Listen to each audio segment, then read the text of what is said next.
Hello and welcome to Cartoonist Kayfabe. My name is Jim Rugg. I'm Ed Piskor. Going to look at Excess, the art of Michael Golden. One of the major influences, I think, on where comics have gone in the last several decades. So it'll be fun to go through here, look at some of his artwork and some of his process. Before we do, I want to say we are starting a new tradition here at Cartoonist Kayfabe, Comic Book Christmas in July. We're going to take some of our doubles, take some of our comps, and go around to these little neighborhood lending libraries and populate them with some comics. And we'd like to have some of the Kayfabers do the same. You see these libraries everywhere. We're constantly trying to get more people to read comics. Let's put some comics. Let's make it easy for people to find some comics. Put them in your local lending library the last Saturday in July. Comic Book Christmas in July. Also, like, follow, and subscribe to the Cartoonist Kayfabe YouTube channel if you haven't done so already. Hit that subscribe button and hit that notification bell icon next to the subscribe button. You will be notified when we post a new video, and if it's something that you want to add to your collection, it'll give you a leg up on the Kayfabe effect. You'll be the first ones out there looking for that book, and sometimes the stuff we show disappears quickly. If it's out of print, sometimes it goes up in price quickly, so you want to be on the front end of that search. And finally, let these videos play through to the end. That allows YouTube's algorithm to share our videos with other comics fans who haven't found Cartoonist Kayfabe yet. It's how we grow our station, and we appreciate your support and help with that. And now, Ed, let's feast our eyeballs on some beautiful artwork. Let's do it. Off the bat, man, you see that there's an introduction by Todd McFarlane, so that just explains the kind of sphere of influence. The first time I heard Michael Golden's name mentioned would be in interviews with like Rob Liefeld and Todd McFarlane. And once you discover Golden, you kind of see it. You know, these big eyes, Absolutely. These sort of lots of detail. The difference with Golden is there's always a purpose with the lines that he puts down on the paper, and that's the lesson that the image guys, like, they forgot that part. They didn't pay too much attention to that part. Yeah, we're going to see, you know, this is really kind of an overview of his career in terms of the art that's going to be shown. So we're going to see a lot of that evolution and, you know, a real different approach to making comics that now is common, I think, in terms of illustration and design, but I don't know who else was doing this kind of work back then. Not at all. Like, this is one of my favorite pages and something I referenced and I stole from in X-Men Grand Design whenever the Quinjet is showing up at the X Mansion, because I was always so blown away by his level of thinking when it came to like having the Quinjet come down and having the foliage and stuff below.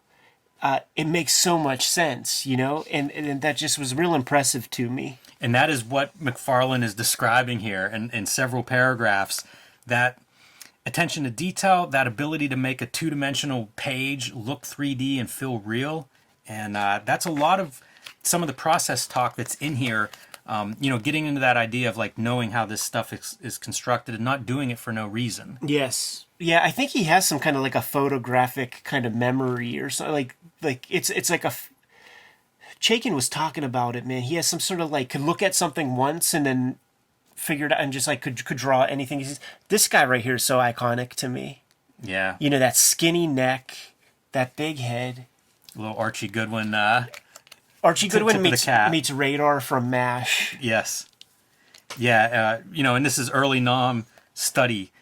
One of the books that I most think of with Michael Golden. And it's interesting to see kind of like, as we go through here, almost everything he touched seemed like it might be somebody's favorite of his work. The Nom comics, like I got those independently without any knowledge of like fandom or stuff. And it was just because it was like, it's an army book, but like everybody looks kind of fun.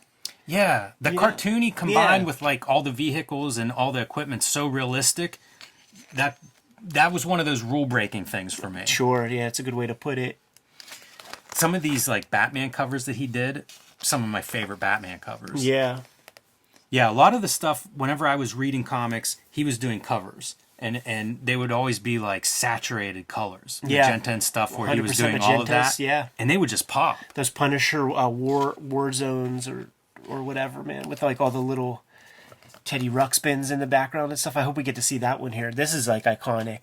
Yeah, his Doctor Strange, this is one of those that, you know, people will talk about as being like their favorite of his. Probably stuff we'll look at some point. Sure. Because I have that issue and it's impressive. Yeah, it is. And I think this is the issue 55. he tells a story in here about, for various reasons, they ended up doing that issue in like 2 weeks. He's just showing off, man.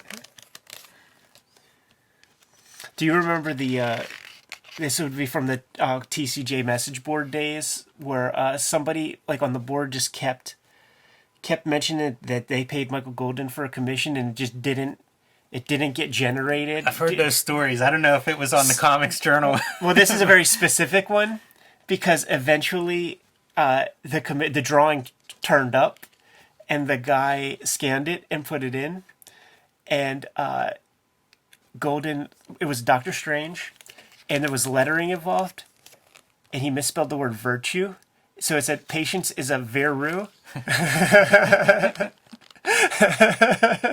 That's a shame. Because then you're just stuck with that. Right. Man.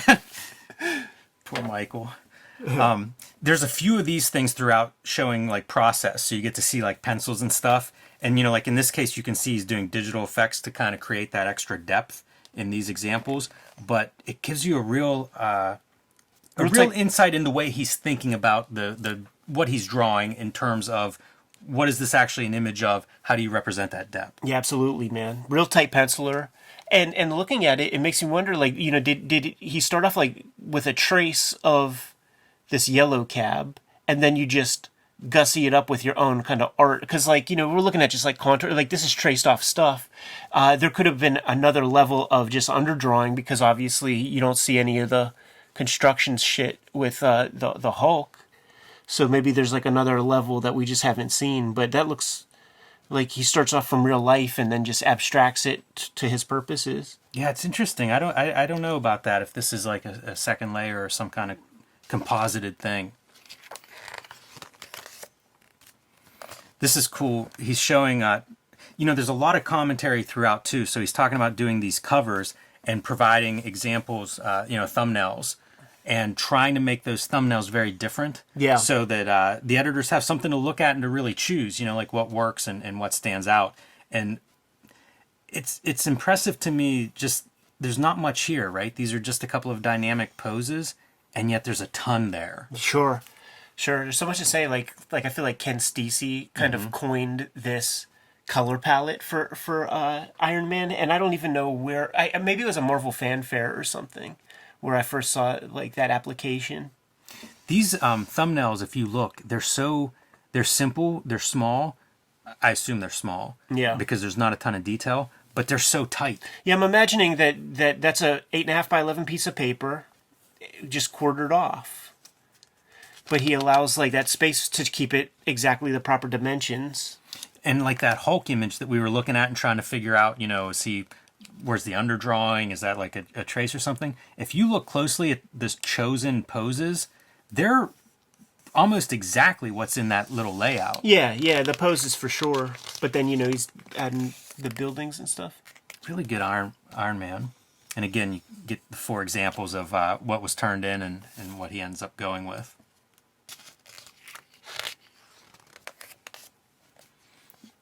This was an art show opening that he had, and signing prints and stuff at the opening. Continuity Studios. I was gonna say, man, there. That character looks familiar. Some great covers for some of those armor issues. Oh yeah, that's his name. I was like, is that Chrome? Yeah, and like long association with Continuity Studios, doing Bucky O'Hare there. Oh yeah, and we'll see some Bucky O'Hare in this book as well. Gotta see some Bucky. The detective, my biggest complaint of this book is I could have had a book of just his Batman covers, and I think they're underrepresented because they're so good, and also like black and white, like they're so good in color. Yeah. Yeah, I don't mind the black and white, man, because you really appreciate that line art. That's true. There's one of your, you get to see more of the drawing. Mm-hmm. Yeah, look at the decisions being made. We're seeing some boots. Oh no, that boot is there. A lot of digital too. For this book is like 2007, so a guy from a previous generation that's adopting digital techniques early on. When not everybody does that. Like this is one of my favorite Batman covers ever. I wish that was a full page. Just out of personal, like this is what I'm into. Yeah. I mean, it's such a complex image. Like you got to look at that one big. Yeah, you really do. The staircase, the perspective, the shadows that are being cast. And some of the digital stuff that he does, it's like going beyond the line art, you know, like it's really working digital, which makes sense. I think that a lot of artists, once they start experimenting with tools, can go down these avenues. The difference between the color and the black and white is pretty striking. Yeah, he leaves a lot for the color to do. Yeah, and he says, you know, he prefers to do his own coloring. Sure. To him, that's part of the storytelling.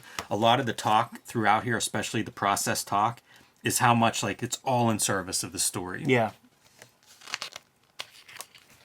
I also think it's interesting how they turn line art, and they being anybody that does this, but how you make line art into something that at times almost has like a photorealistic kind of quality. That can be really hard. Totally.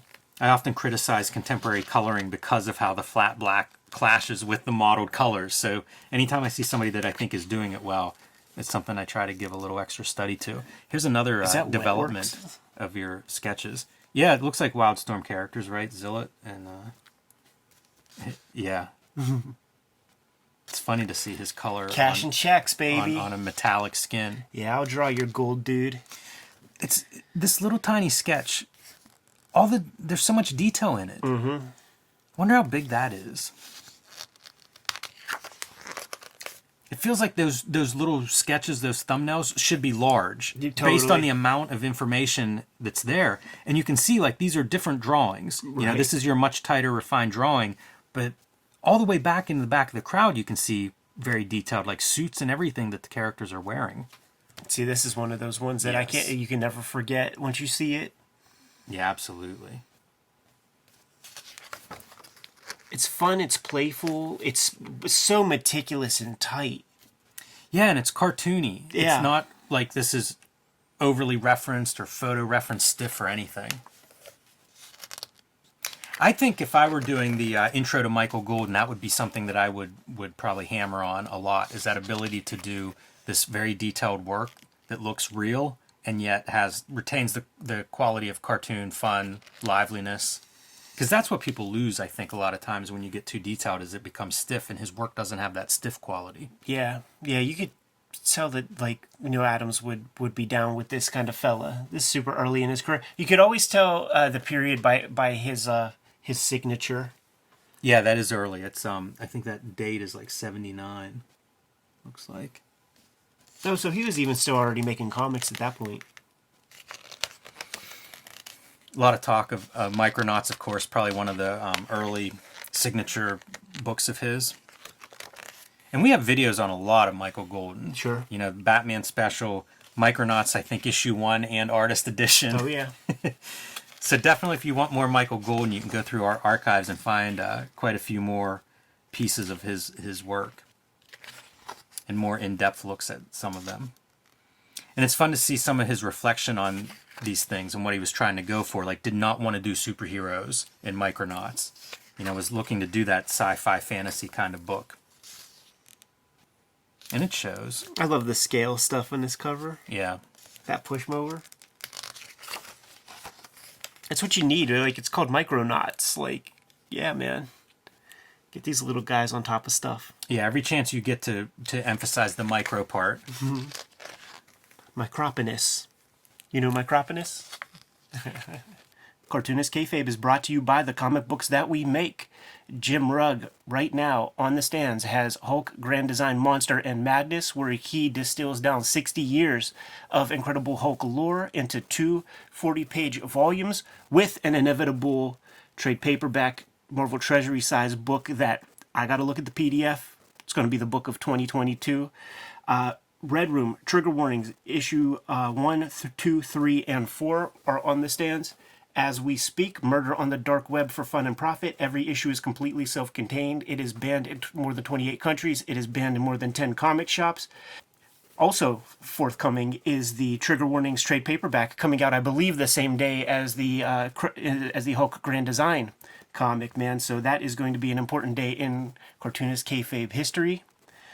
Now that we're done paying the bills, back to the video. Looking for a new way to enjoy your favorite comics and manga? Comixology Unlimited has you covered. With Comixology Unlimited, you get an unlimited access to an unrivaled library of over 40,000 digital comics, manga, and graphic novels, featuring content from over 125 publishers and thousands of independent creators from around the world. And if that's not enough, you can also save up to 15% when buying select new and current comics. Try Comixology Unlimited today with a free 30-day trial and then just $5.99 a month afterwards. For details, visit amazon.com/Comixology-Unlimited. All right, so moving on to like the after Micronauts phase is getting into Nom, G.I. Joe.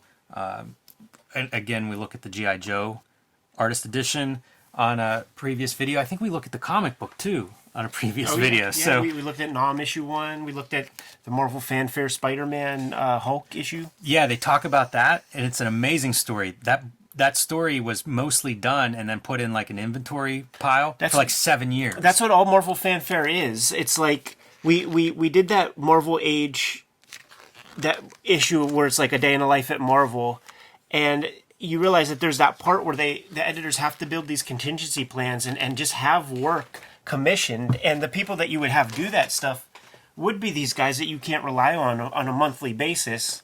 So let them take their time, or noobs, you know, like give a noob an inventory story, or you could have a Michael Golden who's dope as fuck, but he's not going to draw something in 3 weeks. Have him do something sick, and then just like you have absinthe, you know, you have some Everclear, you got high octane fuel. Whenever you want to drop a bomb, whenever there's like the equivalent of a sweeps season or something, you drop that on people's heads. Yeah. Nom was the other series that I really got into Golden with. That's the first thing I've seen. I think a lot of people did. Yeah. Because that book was hot whenever it first came out for a while. Obviously, like the Golden stuff, like discovered way late. He did about the first 12. He's good for 12 issues, you know, Micronauts, Nom, whatever. But the cool thing about Nom is like, he definitely is like doing a lot of color and has a big hand in a lot of that stuff. And like on those covers, there's that one with that little dude, and there's different country flags behind him, and it's all holding lines. You know, it's all surprint and with no black. Like that's a technical master. Well, I was looking at this one, right, where it's like all your blacks in the foreground, and then as we get into the jungle, it's just the line art. Look at that Doctor Strange.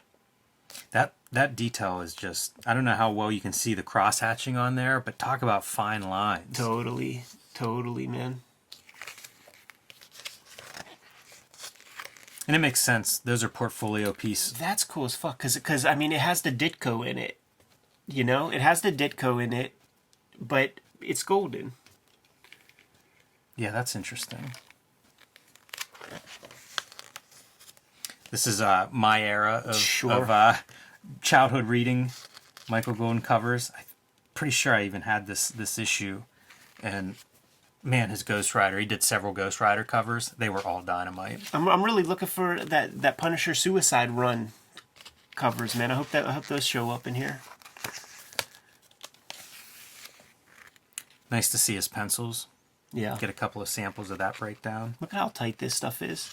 There's definitely a layer that we're not seeing. Yeah, I think that's probably true. You're right, though, about the tightness. This is another one of those examples whenever we talk about him being like a huge piece for like Image Comics guys in that generation. This is how they would pencil. Like the Jim Lee, you know, it'd be like all the hatching is there in the pencil. Yeah, the difference is he's penciling at this tight level for his own self. So it becomes even tighter. It's really... It's a kind of madness. There are also stories in here, like they're talking about Larry Hama, you know, bringing him in to do the G.I. Joe yearbook.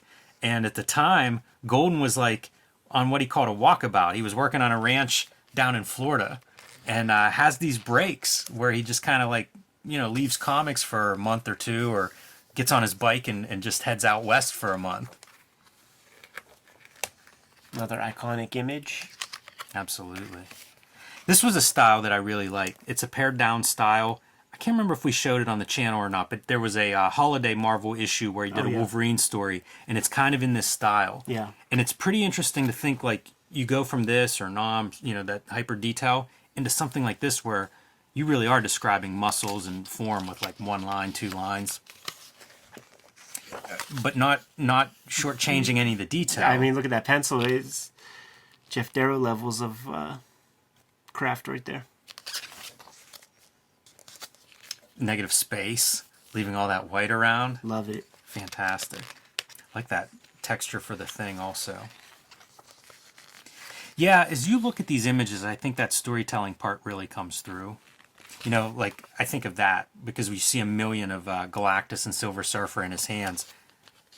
That's pretty strong. There's a lot of body language there on your Silver Surfer. Focusing on the boy, you know, the teenager in Spider-Man. Yeah, and the color separates it out, right? So Spider-Man much. clearly pops, but if you start looking at this background, The Rogues Gallery, man. good lord, the amount of drawing in there. I love these whenever you see the rough little pencils. So simple. At this pencil stage, it's almost Kevin Nolan. It is, Reminds me yeah. of Kevin Nolan, some of his line work. Yeah, just even that kind of stuff. Like, that's Kevin Nolan type eyes. Yeah, probably some crossover between them and Doctor Strange. Snake Plissken. Look at how this looks in black and white, like the amount of detail and shading scales on that snake, and how much it's, I don't want to say lost, but man, it's a lot of work for something that's a pretty subtle effect on the colored version. It's real surprising that it's on the same piece of paper. Unless it's not. Unless this is Yeah, like there some might be kayfabe. some digital, you know, that may be a digital piece. Yeah, there was kayfabe in that artist edition.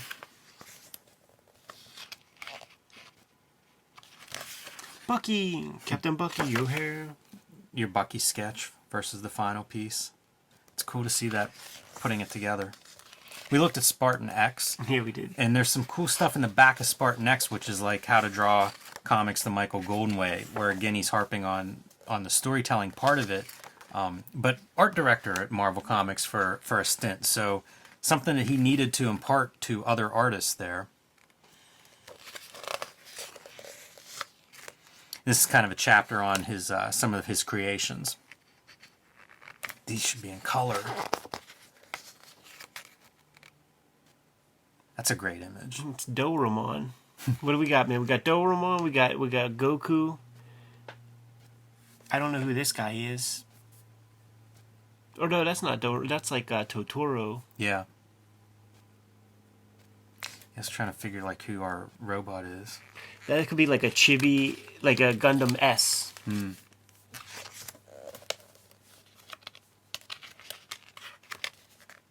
then Avengers Annual 10.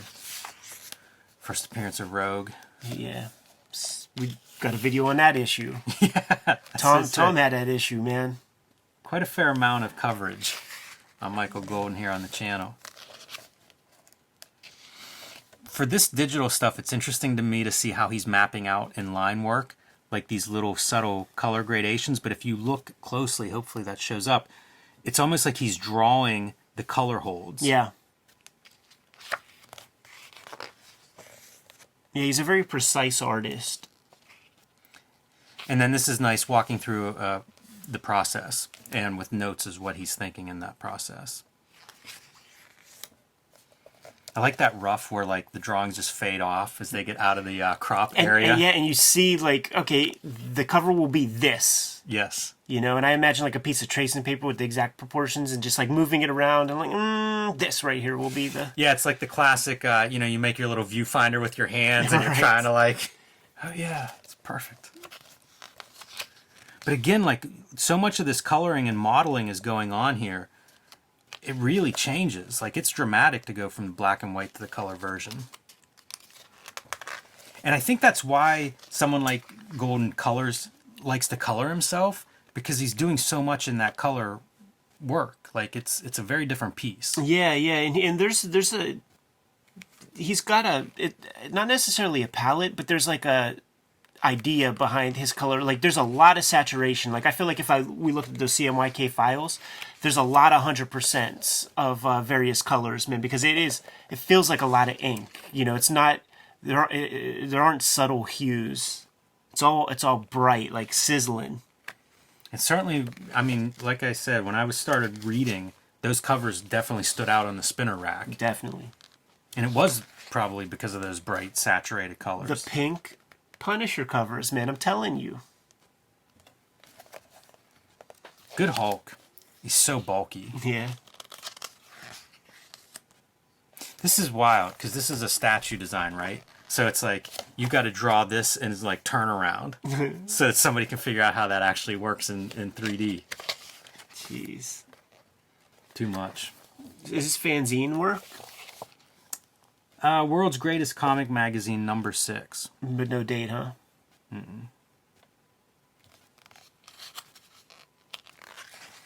I don't know about fanzine, but look how much like Art Adams is in like certain details, like hair. Oh, yeah. You know? Unapologetic, too. Art Adams, like, absolutely I like cites him. the cosmic effect too. We look at so much cosmic stuff. Looked at Starlin recently, of course. Kirby, whenever I think of cosmic, is where that all begins. And get another interpretation with Michael Golden's version. Topps cover of the Barbie twins. Oh, my goodness. I forgot about those chicks.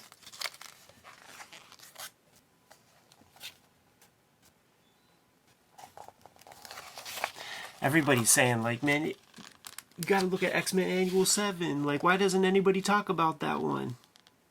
Yeah, that page looks really good. Yeah. I love all that wind stuff. That feels very Art Adams figure-esque. It does, yeah. Proportions there.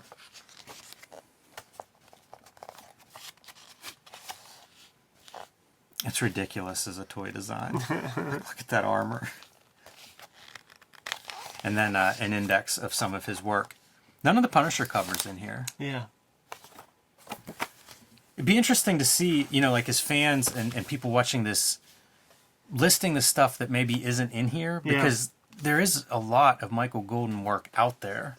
You know, to do it in a relatively thin book, you're going to miss a lot. But like I said, curious like what other people gravitate towards, because it's almost, I think, whatever Golden you came in contact with, that's the stuff you would love. Special stuff, man. Another set of pieces that Punisher related.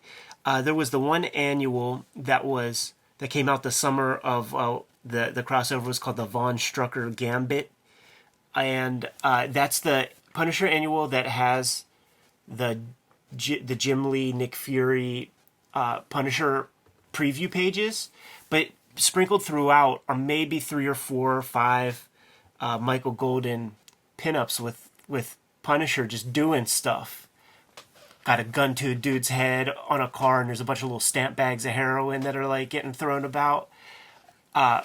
Cyclone fences behind. Like it's so imprinted in my brain, these pinups, man. I feel like you're sending a bunch of us Kayfabers out to look at that Punisher annual. Punisher that annual sounds cool. with the Von Strucker Gambit. It also has a lot of blood in the regular story by whoever does it, man. It was very impressive to me. One of my favorite issues of comics that summer. Might be something I'm looking at Heroes while this video is playing.